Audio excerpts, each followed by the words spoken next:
The speed at which this has happened has taken a lot of people off guard. What is required here now?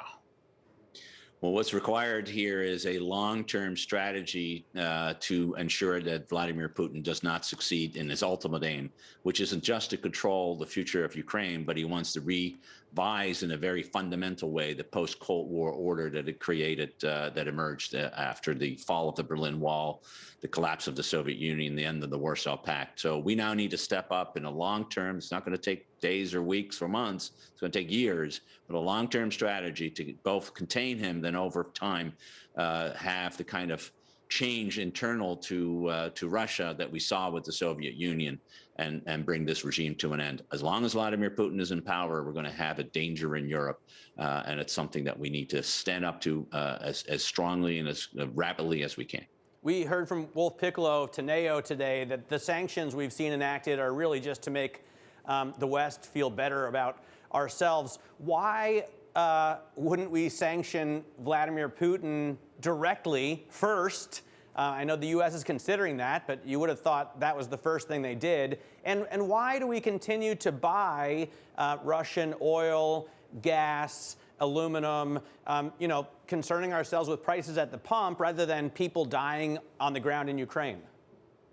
Well, as for the sanctions, I think it's very important, and I think the administration is right, that we move lockstep with our European friends. And if we could have done the big jump in one go, great.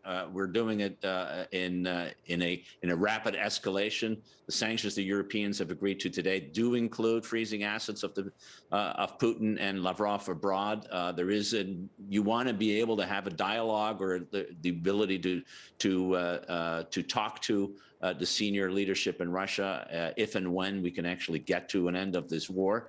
On the gas side, it's something that unfortunately the Europeans haven't been willing to do for a very long time, and that's reduce their dependence on Russian gas. If you were to turn the tap off now, in the middle of winter, countries like Hungary, like Bulgaria, like the Baltic states, which depend for 100% of their energy on Russian imports, are going to be freezing, are not going to have the electricity that they want. The same is true to a lesser extent for Italy and Germany. So we need to find a way to reduce our dependence on, in fact, eliminate our dependence on Russian gas and oil, but we're not there yet. Was this a discussion that you had been having in NATO? Because it didn't make a lot of sense when Angela Merkel was so committed to Nord Stream 2. The U.S. was trying to sell them more LNG, but they just weren't having it. Mario Draghi today said Italy now is thinking about turning back on coal plants and getting LNG, when this is something they should have been doing years ago.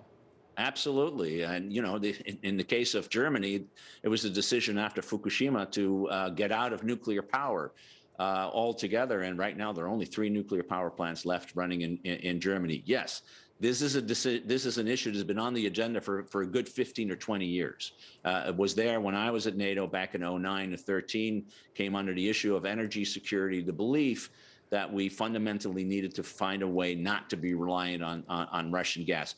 A lot of good things have happened. So one of the things, for example, that was put into place is that all the gas pipelines can now flow both ways, so that if Ukraine or Poland or the Baltic states are cut off from Russian gas, they can get other gas being fed from Italy or Germany or other places. So the gas market is more interdependent than it was before. But clearly, LNG, alternative sources of energy, and the energy transition writ large is something that now I hope will finally be on the agenda in a way that we're going to actually get something done.